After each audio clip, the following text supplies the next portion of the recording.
And it came to pass after many days that the word of the Lord came to Elijah in the 3rd year, saying, Go present yourself to Ahab, and I will send rain on the earth.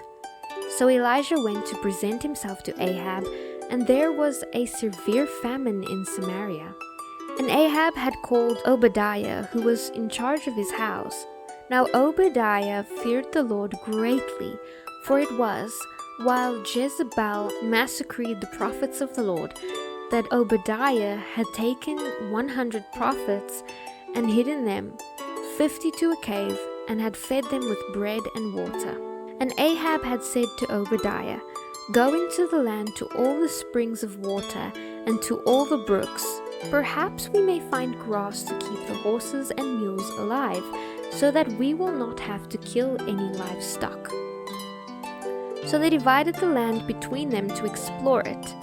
Ahab went one way by himself, and Obadiah went another way by himself. Now as Obadiah was on his way, suddenly Elijah met him.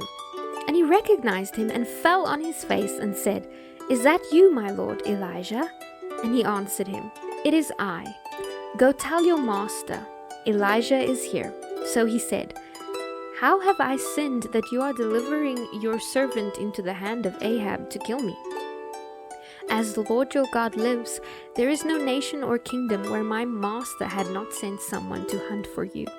And when they said, He is not here, he took an oath from the kingdom or nation that they could not find you. And now you say, Go tell your master, Elijah is here? And it shall come to pass, as soon as I am gone from you, that the Spirit of the Lord will carry you to a place I do not know. So when I go and tell Ahab, and he cannot find you, he will kill me. But I, your servant, have feared the Lord from my youth. Was it not reported to my Lord what I did when Jezebel killed the prophets of the Lord, how I hid 100 men of the Lord's prophets, 50 to a cave, and fed them with bread and water? And now you say, Go tell your master Elijah is here? He will kill me.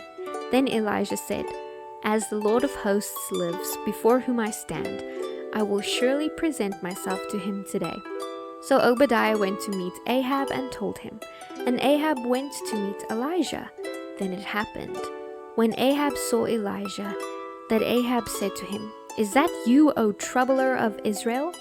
And he answered, I have not troubled Israel, but you and your father's house have, in that you have forsaken the commandments of the Lord and have followed the Baals. Now therefore, send and gather all Israel to me on Mount Carmel, the 450 prophets of Baal and the 400 prophets of Asherah who eat at Jezebel's table. So Ahab sent for all the children of Israel and gathered the prophets together on Mount Carmel. And Elijah came to all the people and said, How long will you falter between two opinions? If the Lord is God, follow him, but if Baal, follow him. But the people answered him not a word. Then Elijah said to the people, I alone am left, a prophet of the Lord, but Baal's prophets are 450 men. Therefore, let them give us 2 bulls, and let them choose 1 bull for themselves. Cut it in pieces and lay it on the wood, but put no fire under it, and I will prepare the other bull, and lay it on the wood, but put no fire under it. Then you call on the name of your gods, and I will call on the name of the Lord, and the God who answers by fire, he is God. So all the people answered and said, It is well spoken. Now Elijah said to the prophets of Baal, Choose 1 bull for yourselves and prepare it first, for you are many, and call on the name of your God, but put no fire under it. So they took the bull which was given them, and they prepared it, and called on the name of Baal from morning, evening, till noon, saying, O Baal, hear us. But there was no voice. No one answered. Then they leaped about the altar which they had made. And so it was, at noon, that Elijah mocked them and said, Cry aloud, for he is God. Either he is meditating, or he is busy, or he is on a journey, or perhaps he is sleeping and must be awakened. So they cried aloud and cut themselves, as was their custom, with knives and lances, until the blood gushed out of them. And when midday was past, they prophesied until the time of the offering of the evening sacrifice. But there was still no voice. No one answered. No one paid attention. Then Elijah said to all the people, "Come near to me." So all the people came near to him, and he repaired the altar of the Lord that was broken down. And Elijah took 12 stones according to the number of the tribes of the sons of Jacob, to whom the word of the Lord had come, saying, "Israel shall be your name."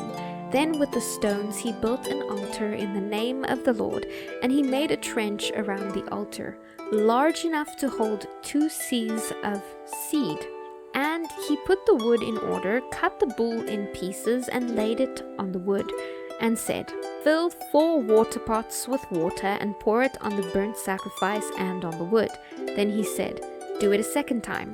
And they did it a second time, and he said, "Do it a third time." And so they did it a third time. So the water ran all around the altar, and he also filled the trench with water. And it came to pass at the time of the offering of the evening sacrifice that Elijah the prophet came near and said, "Lord God of Abraham, Isaac, and Israel, let it be known this day that you are God in Israel, and I am your servant, and that I have done all these things at your word. Hear me, O Lord, hear me, that this people may know that you are the Lord God, and that you have turned their hearts back to you again." Then the fire of the Lord fell and consumed the burnt sacrifice, and the wood and the stones and the dust, and it licked up the water that was in the trench. Now when all the people saw it, they fell on their faces, and they said, "The Lord, He is God. The Lord, He is God." And Elijah said to them, "Seize the prophets of Baal. Do not let one of them escape." So they seized them, and Elijah brought them down to the brook Kishon and executed them there. Elijah then said to Ahab, "Go up, eat and drink, for there is the sound of abundance of rain." So Ahab went to eat and drink, and Elijah went up to the top of Carmel. Then he bowed down on the ground and put his face between his knees, and said to his servant, "Go up now, look toward the sea." So he went up and looked, and said, "There is nothing." And 7 times he said, "Go again." Then it came to pass on the 7th time that he said, "There is a cloud, as small as a man's hand, rising out of the sea." So he said, "Go up, say to Ahab, prepare your chariot and go down before the rain stops you." Now it happened, in the meantime, that the sky became black with clouds and wind, and there was a heavy rain. So Ahab rode away and went to Jezreel. Then the hand of the Lord came upon Elijah, and he girded up his loins and ran ahead of Ahab to the entrance of Jezreel.